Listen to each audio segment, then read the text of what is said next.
यहां पर मैं बहुत साफ करना चाहता हूं कि जिस भ्रम और झूठ का प्रचार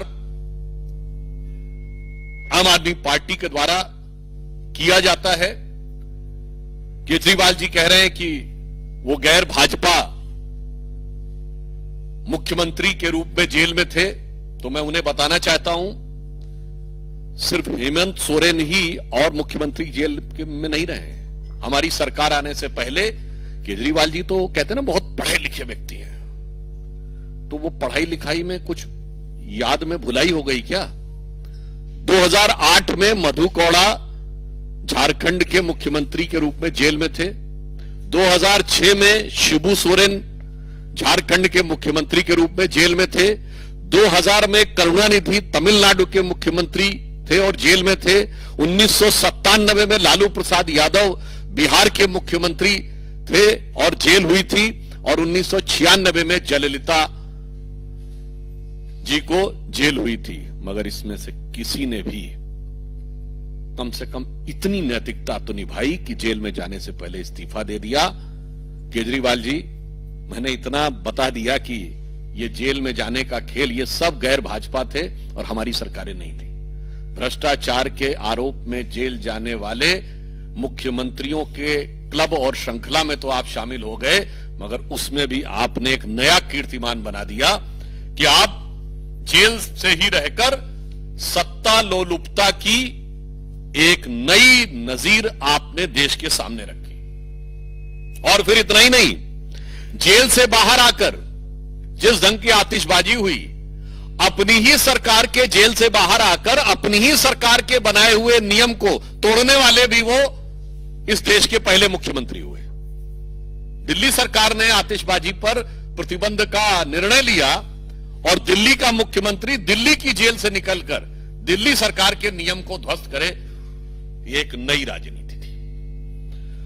और उसके बाद उनकी नई राजनीति कहीं कहीं पर बहुत विडंबनापूर्ण और दुखद भी लगती है। शराब घोटाले में जब इन पे आरोप लगा था तो दिल्ली में दारू का दरिया बहाने वाले लोग महात्मा गांधी की समाधि के ऊपर जाकर शपथ लेने का ढोंग कर रहे थे, जबकि महात्मा गांधी का जो जन्मदिन है 2 अक्टूबर पूरे देश में ड्राई डे होता है।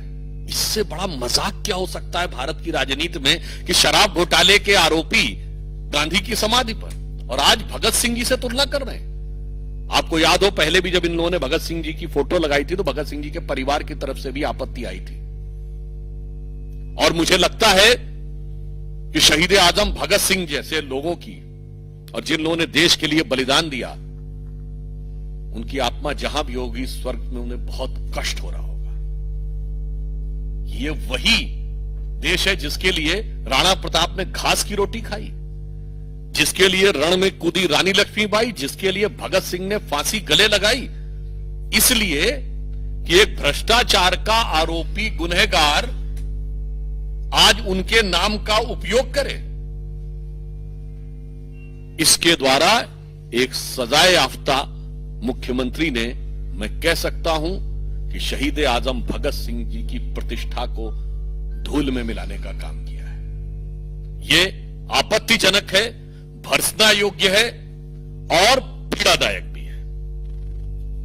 फिर मैं पूछना चाहता हूं कि आप बाहर आए हैं तो जेल में रह के तो आपने इस्तीफे की बात की नहीं, बाहर आके इस्तीफा देने की बात क्यों हो रही है? और ये 48 घंटे बाद की बात क्या है? देश और दिल्ली की जनता जानना चाहती है 48 घंटे का राज क्या है, ये 48 घंटे में क्या क्या सेटल करना है। क्योंकि आप देश के पहले मुख्यमंत्री बने हैं जो सर्वोच्च न्यायालय के द्वारा प्रतिबंधित है कि आप कार्यालय नहीं जा सकते, कोई फाइल नहीं साइन कर सकते, जिस मुद्दे में आप आरोपी हैं उस पर बयान नहीं दे सकते। भारत के इतिहास में कोई ऐसा उदाहरण नहीं होगा कि मुख्यमंत्री के ऊपर यह प्रतिबंध हो, उसके बाद भी 48 घंटे किस चीज के लिए चाहिए? सरकारी काम तो कर नहीं सकते, तो कौन सा निजी काम है, कौन सी ऐसी निजी चीज है जिसके लिए आप 48 घंटे की मोहलत मांगने की कोशिश कर रहे हैं? और हम यह भी कहना चाहेंगे, जब केजरीवाल जी ने इस्तीफे की बात की तो हम यह कह सकते हैं कि ये उनके जुर्म का इकबालिया बयान हो गया। यानी आपने मान लिया कि आप पे जो आरोप थे वो इस लायक हैं कि आप पद पे नहीं रह सकते, अर्थात आपके आरोपों की स्वीकारोक्ति है जब आपने त्याग पत्र की बात कही। दूसरी बात, एक और संदेह पैदा होता है कि आप जेल में रह के तो इस्तीफे की बात की नहीं, बाहर क्यों आके की है? और अब कह रहे हैं कि हम मांग करते हैं कि चुनाव जल्दी कराया जाए। कहीं ऐसा तो नहीं चुनावी दंगल में उतरने की जो बात आ रही है वो आपकी पार्टी के अंदर कोई दंगल हो रहा है जिसकी वजह से आपको लग रहा है आप संभालना मुश्किल होगा? ये त्याग पत्र का विषय की आवश्यकता किस विवशता के साथ आई है? दिल्ली की जनता के मन में प्रश्न है कि त्याग पत्र की आवश्यकता किस विवशता के साथ है, क्योंकि जब वो बात कह रहे हैं तो अपनी चरित्र के अनुरूप वो अनर्गल बात कह रहे हैं। आप दिल्ली के मुख्यमंत्री अभी भी हैं, आपका प्रचंड बहुमत है विधानसभा में। यदि चुनाव चाहते हैं तो कैबिनेट की बैठक बुलाइए, असेंबली डिसॉल्व करके डिसोल्यूशन ऑफ असेंबली रिकमेंड कर दीजिए नए चुनाव के लिए। इसमें मांग क्या करना भाई? जिसके पास 70 में 62 एमएलए हैं वो कह रहे मैं मांग करता हूं कि चुनाव किया जाए।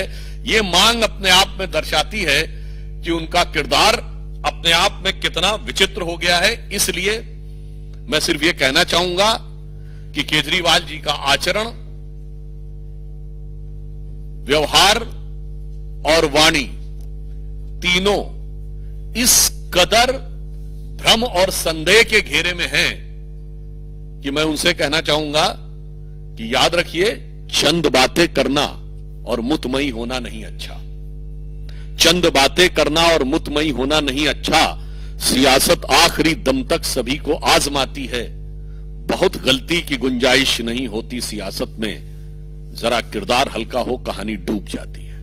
धन्यवाद। मित्रों, माननीय वीरेंद्र सचदेवा जी से आग्रह होगा कि आपको संबोधित करें।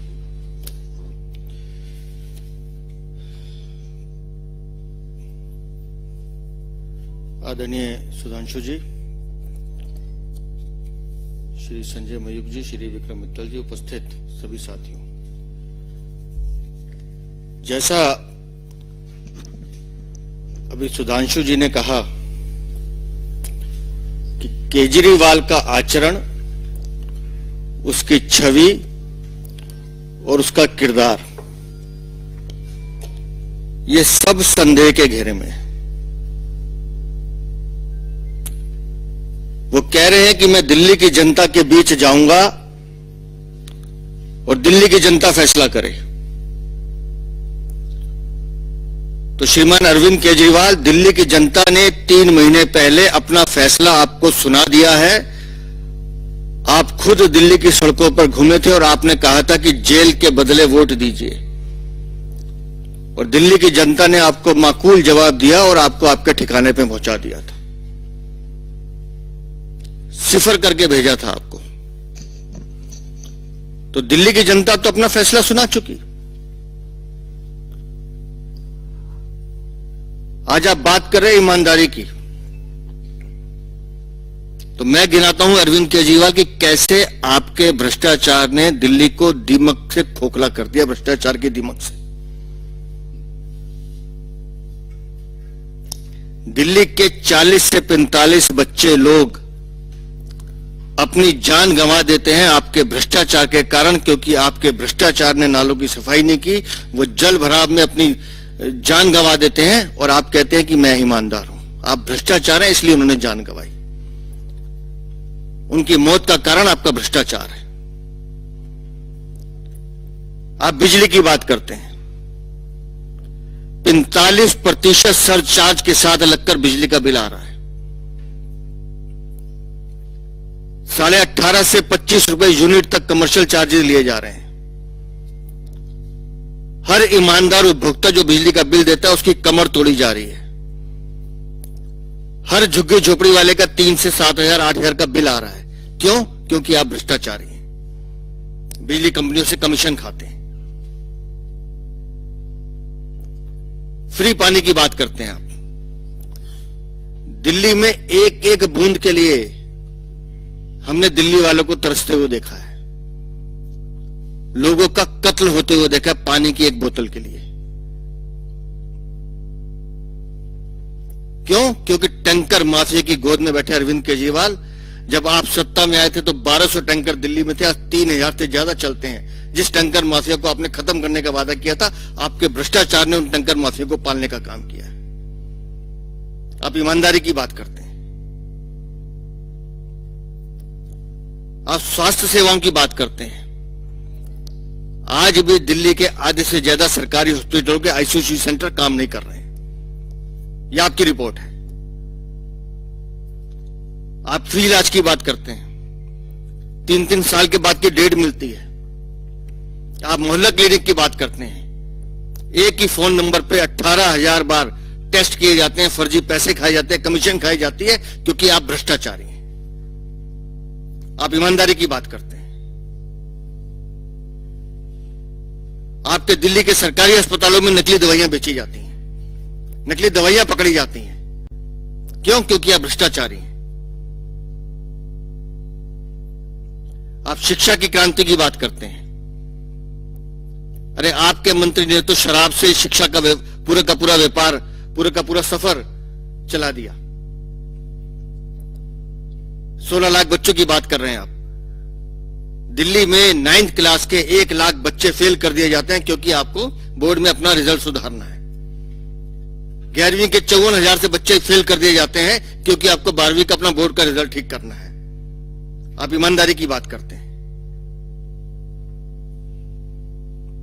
अभी एक स्कूल का दौरा किया था हमने, एक ही क्लास में, एक ही कमरे में 2 क्लासेस चल रही हैं, दोनों बच्चों के मुंह अलग हैं, एक ही टीचर पढ़ाने वाली है। यह है आपका शिक्षा का मॉडल।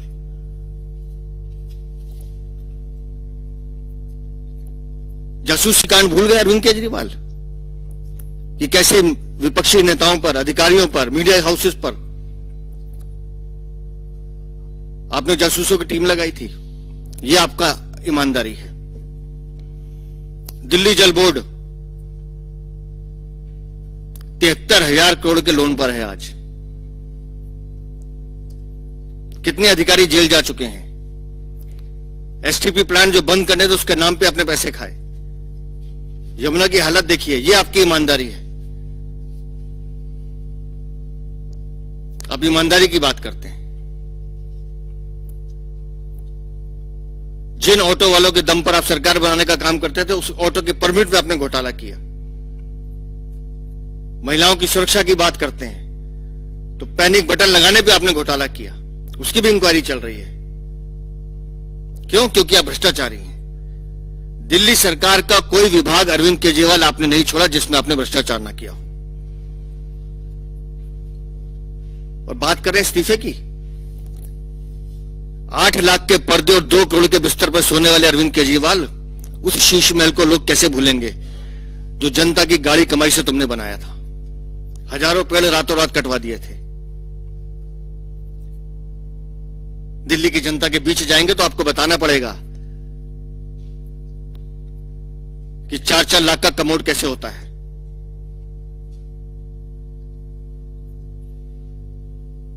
मेरे अकाउंट में एक पैसा नहीं है, लेकिन वो शीश महल दिखाने की हिम्मत है। जरा खोल के दरवाजे दिखाइए लोगों को, बुलाइए मीडिया हाउसेस को कि मैं कौन से घर में रहता हूं। है गैरत आप में? है हिम्मत आप में? आप जेल गए थे, माननीय न्यायालय ने आपको भेजा क्योंकि आपने घोटाला किया था, आपने चोरी की थी। दिल्ली की सड़कों की हालत देखिए। 2 दिन से सोशल मीडिया में चल रहा है, मुंडका से नांगलोई तक का सफर जो आधे घंटे का 3 घंटे में पूरा होता है। सड़क नहीं है, गड्ढे ही गड्ढे हैं। और ये दिल्ली के हर हालत में, हर कोने की यही हालत है। आप दिल्ली के अकेले मुख्यमंत्री हैं, अकेले देश भर में ऐसे, जिन्होंने कीर्तिमान स्थापित किया है कि अपने घर में बुलाकर महिला सांसद के साथ बदतमीजी करना, उसके साथ मारपीट करना, अभद्र व्यवहार करना, ऐसे मुख्यमंत्री हैं आप जनता के बीच जाएंगे। अगर इतनी सी भी गैरत होती ना, तो आपको अब तक डूब के मर जाना चाहिए था। महिला को पिटवाते अपने घर में बुला के।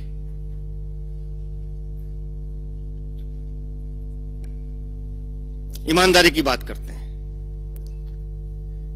ये 2 दिन जो मांगे हैं, 2 दिन सिर्फ माल बटोरने के लिए हैं।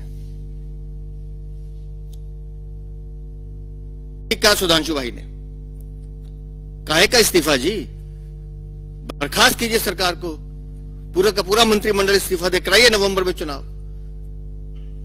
देगी दिल्ली की जनता जवाब। भगत सिंह की किताब पढ़कर सुना रहे हैं हमको, जरा अपने हाथ से लिखी जरा स्वराज पढ़ के सुना देते, जिसमें आपने खुद शराब को अभिशाप कहा था कि हम मोहल्ले वालों से पूछ के दुकानें खोले थे। दिल्ली में गली गली, मंदिर, मस्जिद, गुरुद्वारे के बाद आपने दुकानें खोली, मोहल्लों से पूछ के खोली थी।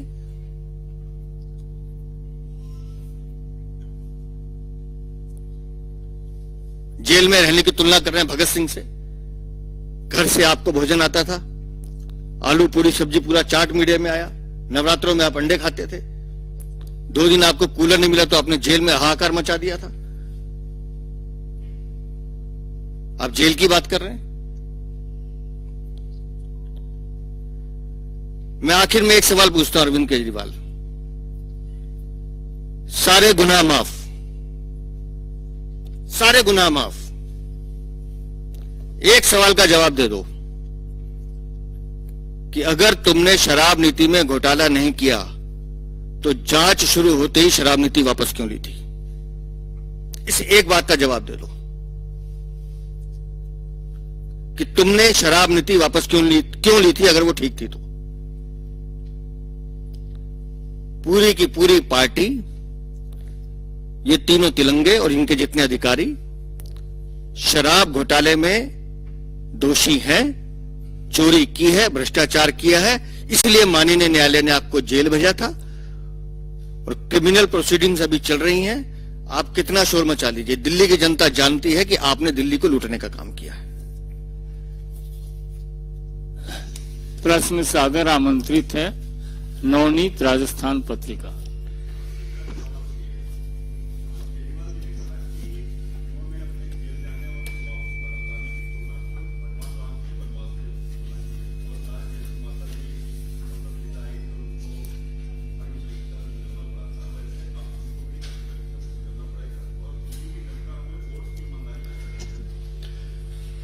भगवान राम के घर आने का जो पर्व है दीपावली, उस पे तो आतिशबाजी पे प्रतिबंध है और इनके जेल से घर आने पे आतिशबाजी चलाई जा रही है। तो आप सोचिए कि जिस व्यक्ति का कैरेक्टर और एक्ट इसमें इतना भारी अंतर हो, तो मुझे लगता है वो सारी बात समझी जा सकती है। मुझे लगता है अब उनकी स्थिति ये हो गई है। आपको ध्यान हो, हम लोग 51 में जनसंघ के रूप में बीजेपी बनी। आज कितने साल हो गए? 73 साल। आज तक हमने कभी कांग्रेस समझौता नहीं किया। यह कांग्रेस को बेईमान कह के सत्ता में आए थे, 73 दिन में सरकार बनाई थी। और अब कह रहे हैं कैरेक्टर की तुलना। फिर 49 दिन की सरकार गिरी थी, याद करिए। वो अलग छोड़ दीजिए, कसम असम खाई थी वो तो छोड़ दीजिए। 49 दिन सरकार गिरने के बाद कहा था अब गलती हो गई, अब दोबारा कभी नहीं बनाएंगे, कांग्रेस से गठबंधन नहीं करेंगे। फिर किया और अभी सचदेवा जी ने बताया 0। उसके बाद भी मुझे लगता है कि अगर वो इस प्रकार से तुलना कर रहे हैं तो यह न सिर्फ भारतीय समाज और हिंदू धर्म के प्रतीकों का अपमान है, बल्कि उनके मानसिक दिवालियेपन का ऐलान भी है। पीयूष, आज तक।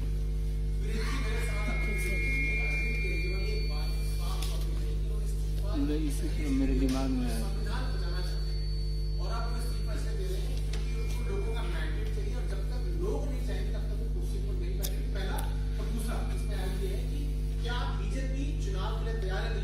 मैंने अभी आपसे कहा और माननीय सुधांशु जी ने भी कहा कि जनता अपना फैसला 3 महीने पहले सुना चुकी है और अरविंद केजरीवाल गली गली उस समय भी घूम रहे थे और वो बार बार एक ही बात कह रहे थे कि अगर आप लोग चाहते हो कि मैं जेल ना जाऊं तो आम आदमी पार्टी को वोट दीजिए। तो दिल्ली की जनता ने फैसला सुना दिया, इनको 0 करके भेज दिया। और मैं फिर कह रहा हूं कि अगर इनमें जरा सी भी नैतिकता है तो ये अपने इस्तीफे की बात ना करें। पूरा का पूरा मंत्रिमंडल इस्तीफा दे, नवंबर में चुनाव होते हैं, आज कराएं। जनता इनको जवाब, मैं बता रहा हूं ना जी, हम कह रहे हैं चुनाव की तैयारी इसलिए कह रहे हैं, हमें पता है कि जनता का दर्द क्या है। पूरी दिल्ली की जनता इनसे निजात चाहती है, इनके भ्रष्टाचार से मुक्ति चाहती है। आनंद पांडे, TV9।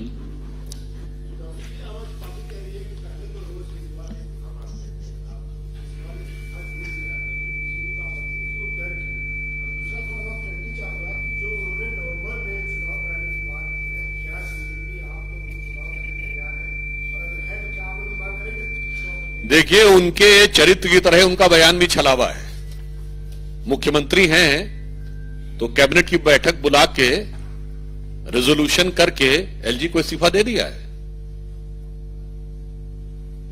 कभी कोई सीएम मांग करता है कि चुनाव कराना है, फट से जाके डिसॉल्व करके असेंबली को सरकार इस्तीफा देती है, विधानसभा भंग करने की सिफारिश की जाती है और राज्यपाल को दिया जाता है। यही है, वो अंदर से कुछ और बाहर से कुछ और नजर आते हैं। प्रज्ञा, times no.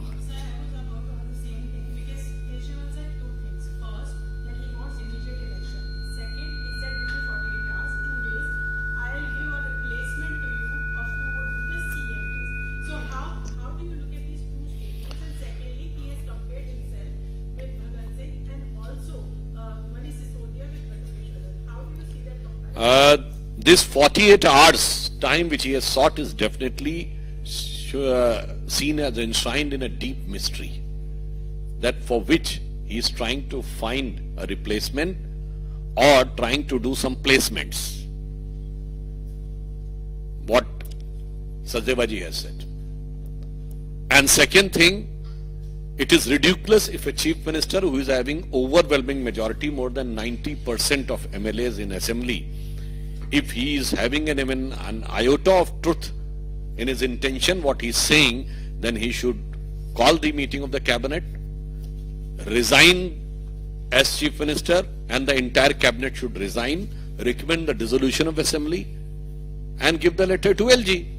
If you are not doing this, it means you are trying to. And as far as comparing himself with the great and legendary Krantikaris like Bhagat Singh and Batukeshwar Dutt, so I would like, ये तो वो लोग हैं जिन्होंने दिल्ली में उन लोगों के साथ जाके हाथ मिलाया था, उन वामपंथियों के साथ जिन्होंने भगत सिंह जी के लिए आपत्तिजनक, अपमानजनक बातें अपनी किताबों में लिखी हैं। वो जेएनयू ब्रांड लोग जिन्होंने भगत सिंह जी को रिवोल्यूशनरी टेररिस्ट जैसे शब्द लिखे हैं सारे क्रांतिकारियों के लिए, पहले उसके लिए माफी मांगे। उन लोगों का साथ आज भी खड़े हैं। कांग्रेस के दौरे हुकूमत में वो बाकायदा वो किताबें प्रिस्क्राइब रही थी। और सुनिए, 2016 में हमारी सरकार आई थी, पार्लियामेंट में यह विषय उठाया गया कि भगत सिंह जी के लिए ऐसी बात कैसे लिखी जा सकती है। जानते क्या जवाब आया था?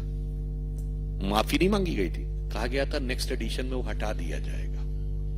ये था उनके साथ खड़े लोग। तो मुझे लगता है ये उनके किरदार की असली कहानी बयान करता है, जो हम लोगों ने कहा ना कि वो हमेशा वक्त के साथ बदलने का जो कोशिश करते रहते हैं। मुझे लगता है कि ये उसी का एक प्रतीक है। और फिर मैं कह रहा हूं, again I am reemphasising, not only Bharatiya Janata Party, but the entire country feels a pain and agony when such a stalwart and the symbol of Indian nationalism and austerity in the life, Shahid-e-Azam Bhagat Singh, is a person who is under allegation, and he is being considered as a prima facie suspect and culprit by the Supreme Court because he has been barred and he tries to compare it. This gives a pain.